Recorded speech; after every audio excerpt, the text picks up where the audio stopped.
와이프도 제 손으로 라면 하나 끓여본 적 없이 귀하게 자란 막내 아들입니다. 그래서인지 어릴 때부터 연애를 하게 되면 꼭 연상을 만나게 되더라고요. 동갑인 여자 사람 친구도 별로 없습니다. 유일하게 있는 동갑 친구는 제가 너무 어린 티가 나고 귀하게 자란 티가 나서 재수 없다고 매번 말해줍니다. 오냐오냐 자란 티를 덜 낼 수 없겠냐고 하더군요. 지금이야 너 그러는 거 귀여운 맛에 만나는 누나들 있겠지만 네가 한 집의 가장이 된다 생각하면 앞이 캄캄하다 라고 하더군요. 그럴 때마다 내가 너 만나서 살 것도 아닌데 악담 좀 그만하라 했죠. 그렇게 계속 살 바에는 차라리 능력 끝내주는 나이 많은 누나 만나서 장가가라고 하더군요. 그래야지 그나마 살아도 오래 살 수 있을 거라고 합니다. 그런데 정말 그 친구 말대로 전 연상의 여인을 만나 결혼하게 되었습니다. 처음으로 들어간 회사에서 만난 팀장님입니다. 제가 인턴일 때부터 알뜰살뜰하게 챙겨주었어요. 모르는 게 있어서 당황하고 있으면 잠깐 사이에 그걸 캐치하고 옆에 와서 알려주고 또 남들 몰래 일도 많이 도와주면서 해줬습니다. 중요한 프로젝트가 있어 정직원이 될 수 있는 기회였을 때에도 누나는 자신의 밤잠을 아껴가며 제 프로젝트를 도와주었고 그 덕분에 전 어린 나이에 신입이 너무 우수하다는 극찬을 받으며 정직원이 되었습니다. 누나와 팀이 갈린 이후로는 선배들에게 잔소리도 많이 듣고 애물단지 취급받느라 너무 힘들었지만 누나와 결혼하게 되었다고 청첩장을 돌린 이후로는 다들 눈에 띄게 잘해주더라고요. 누나의 영향력이 꽤나 셌기에 그때 괜히 으쓱해서 실수를 하고도 당당했던 기억이 납니다. 지금은 글쎄요. 뭐라고 설명할 수 있을까요? 전 슈퍼우먼 같던 지금의 와이프만 보고 결혼하게 된 건데 결혼하게 되니 와이프는 슈퍼우먼으로 강제로 키워진 거였더라고요. 와이프는 일찍이 아버지가 돌아가셔서 홀어머니와 함께 살았습니다. 주위 어르신들이 많이 도와준 덕분에 경제적으로는 어렵지 않게 클 수 있었다고 해요. 흔히 눈물 쏙 빠지는 드라마를 보면 어머니가 하루 3시간씩만 자면서 힘들게 돈 벌어오고 라면 하나로 세 끼를 때우는 그런 일은 없었다고 단언할 수 있습니다. 와이프의 어머니는 8남매 중에 유일한 막내딸로 귀여움을 듬뿍 받고 자랐고 할머니가 된 지금도 오빠들에게 용돈을 받고 사랑을 받으면서 계시고는 해요. 그러다 보니 장모님께는 불치병이 하나 있습니다. 바로 공주병. 올해 나이가 70을 바라보고 계시는데 어찌나 공주병이 심하신지 혀를 내두른 적이 한두 번이 아닙니다. 어머니는 처음부터 저희와 함께 살기를 원하셨어요. 하지만 신혼을 즐기고 싶기도 했고 또 워낙 철부지 같은 저 자신을 스스로 잘 알고 있기 때문에 장모님과 살면 이만저만 불편할 것 같더라고요. 와이프도 결혼은 독립된 생활로 지내고 싶다고 해준 덕분에 분가할 수 있었습니다. 와이프는 단 하루도 어머님과 떨어져 자본 적이 없다고 해요. 그 흔한 수학여행도 어머니가 와이프 없이는 못 잔다고 나자빠지시는 덕분에 갈 수가 없었다고 하더군요. 혹시라도 몰래 떠나는 날에는 셋째 오빠 차를 타고 잡으러 왔다고 합니다. 그런데 어머님도 결혼은 어쩔 수 없었던 모양인지 반대가 심하긴 하셨지만 끝내 허락해 주셨어요. 하지만 차라리 같이 사는 게 나았겠다 싶었던 순간들을 매일 만들어 주셨죠. 전화는 점심시간 때부터 걸려오기 시작합니다. 저녁을 친구랑 먹기로 했는데 취소가 되었다부터 시작해서 집에 아무도 없으니 환청이 들린다는 말까지요. 저희가 하도 당하니 수법이 뻔해가지 않는 날이었습니다. 전화를 걸어서 소리를 으악 지르고 끊으시더군요. 119에 전화를 한 상태로 와이프와 허둥지둥 가니 서프라이즈 하시면서 저희를 반기시는 게 아니겠어요. 이래도 저래도 너희가 안 오니 이런 짓을 벌일 수밖에 없었다고 우시기까지 하더군요. 그 이후로도 그런 일이 몇 번이나 반복되었어요. 전화를 걸어 물건이 깨지는 소리를 내면서 강도가 든 척을 하시기도 했고요. 어머님께 차라리 남자친구가 생기면 덜하지 않을까 싶어서 와이프에게 어디 모임이라도 나가실 수 있게 문화센터 같은 데라도 끊어드리자 말했습니다. 그런데 와이프가 하는 말이 당신 같음 저 나이에 공주님처럼 떠받들여야 하는데 그게 쉬울 것 같아? 저 나이에 서로 의지하고 고즈넉한 풍경을 보면서 살아온 세월 이야기를 하기도 부족할 판에 누가 시중을 들고 싶겠냐고 그러더군요. 그럼 계속 새벽이든 언제든 어머님 저런 소동 부릴 때마다 우리가 달려가야 하는 거냐고 하니 자신이 잘 말해보겠다 했어요. 해결이요? 절대요. 그래서 해결이 될 일이었음 애초부터 그런 소동 따위 일어나지도 않았겠죠. 그래서 저희는 울며 겨자 먹기로 결국 어머님과 살림을 합치게 되었습니다. 살림을 합친 이후로 새벽에 그런 소동은 없었지만 피곤한 건 그대로였어요. 까만 점만 봐도 벌레 아니냐면서 호들갑을 떠시며 저희 부부 침실로 벌컥 문을 열고 들어오시는 건 기본이었어요. 이건 아니다 싶었던 건 제가 동창회가 있다는 걸 어머님께 말한 날이었습니다. 오늘 늦을 것 같으니 와이프와 오랜만에 데이트도 하시고 맛있는 것도 먹고 모녀끼리 오붓하게 지내시라고 했더니 장모님 하는 말이 어머 얘 마침 나도 심심하던 찰나에 잘됐다. 나도 어린 오빠들이랑 놀아보자 하면서 저를 따라 나갈 채비를 하시는 게 아니겠어요. 저는 너무 놀라 눈만 동그랗게 뜨고 있으니 와이프가 뭐 하는 거냐고 엄마 나오기 전에 빨리 나가라고 등 떠밀길래 슬리퍼 신고 나오고 말았습니다. 오랜만에 친구들 만나는 자리에 슬리퍼 바람이라니 창피하기도 하고 어쩌다 내 신세가 이렇게 됐나 싶은 마음에 헛웃음밖에 안 나오더라고요. 아무튼 그래도 친구들 만나는 자리에 가서 웃고 떠들고 노느라 그동안 장모님으로 인해 스트레스 받았던 부분이 조금은 씻겨 내려가는 것 같았습니다. 문을 벌컥 열고 우는 소리로 제 이름을 외치는 장모님이 등장하기 전까진요. 하늘이 노래진다는 게 이런 기분인가요? 결혼식에 와서 장모님을 만났던 친구들이 엉거주춤 일어나서 오셨냐고 인사를 했고 장모님은 씩씩거리며 얘가 나를 두고 가서 오빠들 못 만날 뻔했다면서 콧소리로 애교를 부리시는 거 아니겠습니까? 뒤에 앉아있던 젊은 커플이 어머니 흉내를 내는 걸 전 똑똑히 들었습니다. 귀까지 얼굴이 빨개지더군요. 뒤쫓아서 와이프도 들어왔습니다. 본인이 엄마를 말린다고 말렸는데 이게 최선이었다고 미안하다 하더군요. 친구들에게도 미안하다 했습니다. 하지만 장모님 앞이니 괜찮다고 한 거죠. 정말 괜찮아서 괜찮다고 한 게 아닌 것을.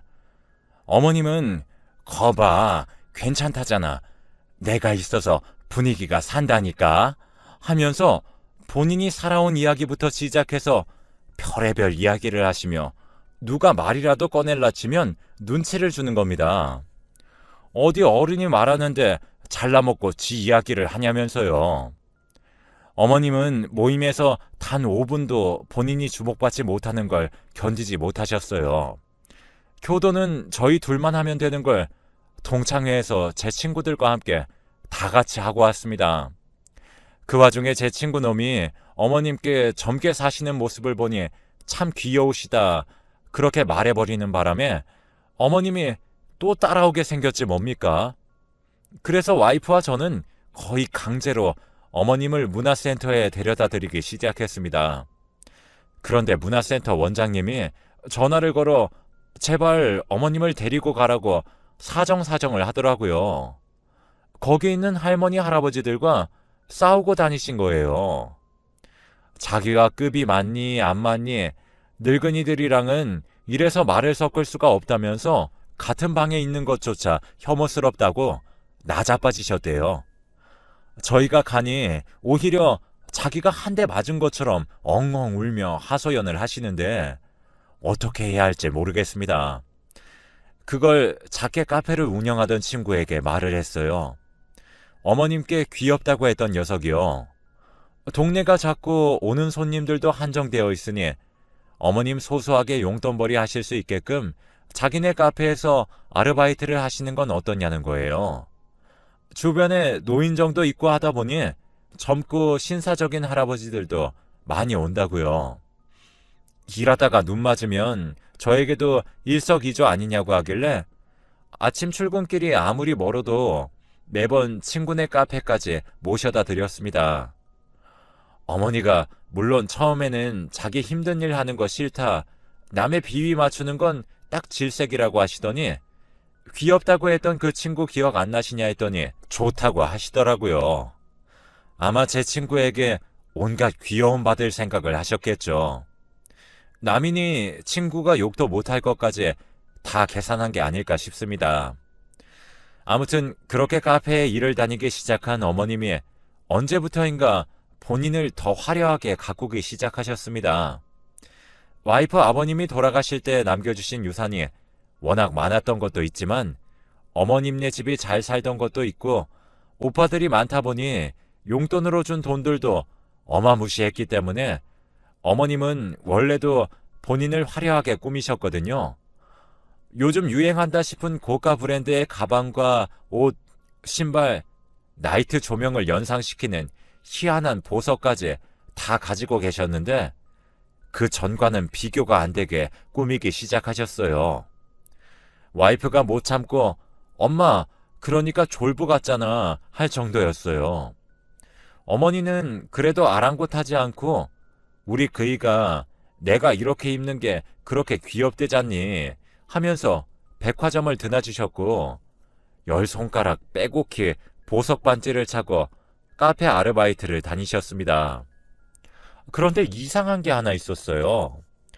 어머니가 언제부터인가 자신의 그이에게 선물을 줘야겠다면서 선물을 하나씩 사기 시작하셨는데 선물의 가격은 물론 고가였지만 디자인이 아무리 봐도 노인분들이 할 만한 그런 디자인이 아니었어요. 딱 와이프랑 제 또래 많이 쳐봤자 위로도 아니고 아래로 쳐야 쓸만한 디자인들을 사기 시작하시더라고요. 취향이 참 특이한 분이다 싶더군요. 하긴 어머님이 보통 분이 아니시기에 웬만한 남자는 아니겠다 싶었어요.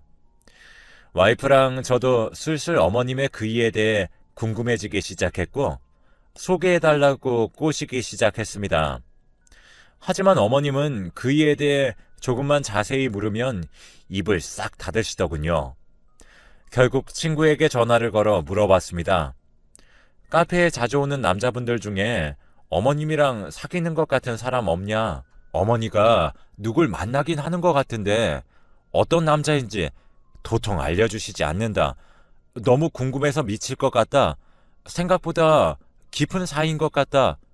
선물도 엄청 사다 바치신다. 하니 친구는 때가 되면 어련히 말씀해주지 않으시겠냐. 자기는 보고 들은 게 있어도 말할 수는 없는 처지라는 걸 알아줬으면 좋겠다. 어머니와 내 의리가 이 정도다 하는 거 아니겠어요? 전 그래서 친구가 자기 아버지를 소개해준 것 아닌가 했습니다. 친구네 아버지가 혼자 되신 지 꽤 되셨거든요. 여느 때처럼 전 어머니를 카페로 바래다 드리고 회사로 돌아가는 길이었습니다. 그런데 어머니가 핸드폰을 두고 내리시는 바람에 어머님 폰으로 걸려오는 전화를 제가 받고 말았습니다. 저장명은 서방님이더군요. 100% 남자친구분이구나 싶어 차도 잠시 도로에 세워둔 채로 목소리를 가다듬고 받았습니다.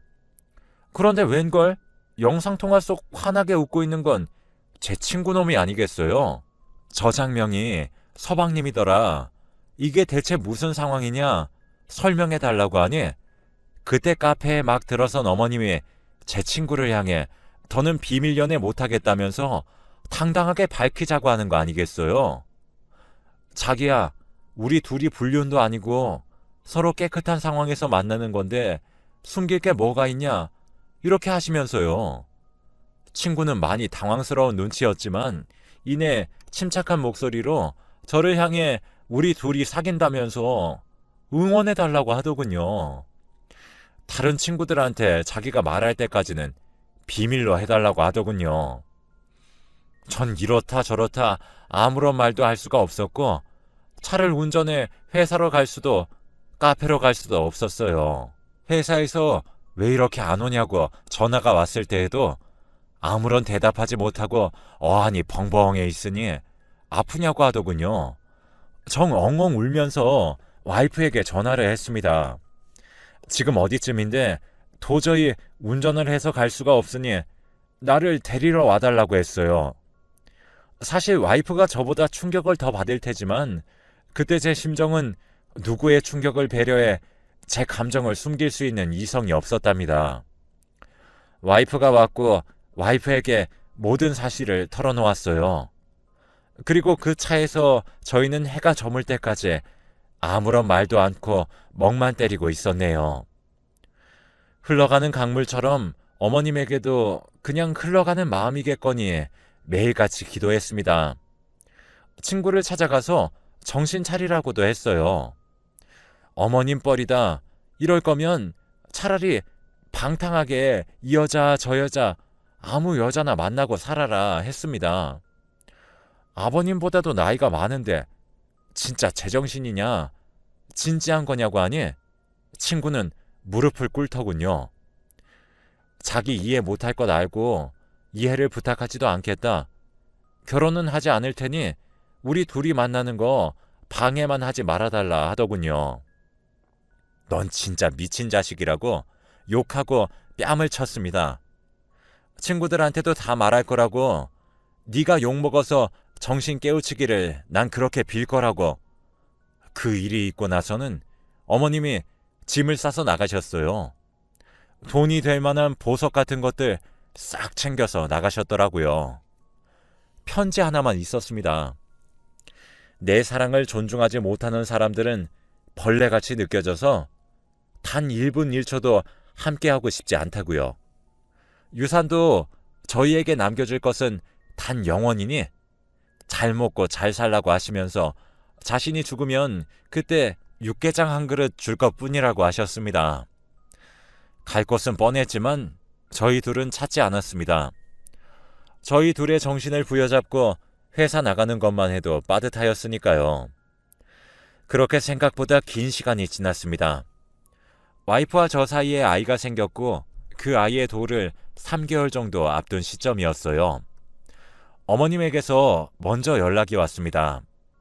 전 당연히 그동안 친구를 통해서 임신을 했고 아이를 낳았고 곧 돌이라는 이야기를 어머님께 전해달라 한 것이 있으니 그것에 대한 이야기일 줄 알았어요. 그런데 어머님이 제일 먼저 하신 말은 살려주세요 였습니다. 저희는 영문도 모른 채 갑자기 절박한 어머니의 외침을 듣고 112에 신고를 했습니다. 그 이후 정신이 좀 들었을 때 친구에게 전화를 걸어 지금 어머니와 함께 있냐고 물으니 잠시 외출을 하신 것 같다고 하더군요. 요즘 치매기를 살짝 보이시는데 이렇게 나가시면 잘 못 찾아 들어오셔서 걱정이라는 말을 하길래 그런 걸 왜 진작 말하지 않았냐고 나무랐습니다. 친구놈이 하는 말은 아이가 생겨서 행복해하고 있는 저희 부부에게 걱정을 끼치고 싶지 않았다고 해요. 또 자기가 사랑하는 사람이기 때문에 어차피 자기가 책임질 일이니 말하지 않았다고 하더군요. 하지만 경찰이 먼저 어머님을 찾았고 어머님 입을 통해 들은 이야기는 제 두 귀를 의심할 만한 것이었습니다. 사랑이라고 믿으셨다고 합니다. 또 사랑이기를 믿은 날들도 있었다고 하시더군요. 그동안 저희에게 애처럼 굴었던 지난 날들이 남편을 일찍 잃은 여성으로서 외로운 마음을 달래지 못해 버린 민폐였음을 알면서도 마음이 허기져서 그러셨다고 고백하셨습니다. 그래도 그걸 지혜롭게 풀어낼 걸 사랑인 척하는 거짓 노름에 자신이 놀아났다고 하셨습니다. 친구와 무슨 일이 있으신 거냐고 하니 친구에게는 자신이 아닌 다른 사랑하는 사람이 있다 하더군요. 친구에게는 오래전부터 친하게 지내는 군대에서 알게 된 형이 있었습니다. 얼마나 돈독한지 군대를 제대한 이후에도 줄곧 연락을 하며 지냈고 서로 집을 합쳐 산 지도 꽤 된 걸로 알고 있었습니다. 어머님이 집을 나간 시점에는 묻진 않았지만 당연히 그 형은 결혼을 해서 나갔든 집을 그냥 나갔든 했을 줄 알았죠. 하지만 그 형과 제 친구, 어머니 이렇게 셋이서 불편한 동거를 하셨다고 합니다. 처음에는 둘이 참 사이가 좋게 잘 지내길래 사랑하는 사람이기도 하고 또 와이프 바로 위에 남자아이가 있었는데 일찍 교통사고로 잃었다고 해요. 그 아이가 살아 돌아온 것 같은 기분도 들고 하길래 잘해주셨다고 해요. 웬만한 건 가사 도우미를 불러 해결하셨지만 그래도 한 번씩은 꼭 직접 차린 밥을 해먹이셨을 정도로 지극정성이셨다 하더군요. 하지만 여자의 직감이랄까? 둘의 사이가 심상치 않은 게 느껴지더라는 겁니다. 외출을 했다 돌아오면 둘이 황급히 떨어질 때에도 분위기가 묘했다고 해요. 그런데 하루는 밤에 잠이 오질 않아 새벽에 자연스레 눈이 떠졌다고 합니다. 원래라면 다시 잠을 자시거나 방에 있는 TV를 틀어 드라마를 보셨겠지만 그날은 이상하게 제 친구를 찾아가고 싶었다고 해요. 그리고 그곳에서 믿을 수 없는 둘의 대화를 들었다고 합니다. 둘은 서로 사랑하고 있었다고 해요. 하지만 결혼할 나이가 되니 사람들 보는 눈도 있고 해서 위장 결혼을 해야 할까 했던 찰나에 저희 어머님이 눈에 띄었던 거죠. 돈도 많았고 쓰는데 아낌이 없으셨으니 남자를 사랑한다는 것도 숨길 수 있었고 경제적인 여유까지 가질 수 있어 너무 좋았다고 합니다. 하지만 어머님과 사는 게 너무 불편했던 그 형이 투덜거렸던 거예요. 저 할망구랑 언제까지 살아야 하냐? 아까 보니 진짜 사랑하는 것처럼 쳐다보던데 마음이 변한 거냐? 이런 사랑 싸움이요. 어머님이 참지 못하고 그 방에 들어선 이후 자유롭게 할 수 있던 외출도 할 수 없었고 휴대전화도 빼앗긴 채 그대로 감금 생활 당하셨다고 해요. 전 온몸이 떨려서 말도 제대로 나오지 않았지만 친구놈이 뭐라 말하나 꼭 들어야겠다 싶더라고요. 근데 그때 문득 스쳐 지나간 다른 친구의 말이 떠올랐습니다. 제 어머니와 놀아났다는 말에 난 그놈 남자 좋아하는 줄 알았어. 학교 다닐 때부터 약간 그런 끼가 있지 않았냐 했었거든요. 그땐 위로해 주느라 하는 말이다 생각했는데 그 말을 했던 친구에게 연락했습니다. 다른 애들한테는 말하지 말고 너만 알고 있으라고. 혹시 그놈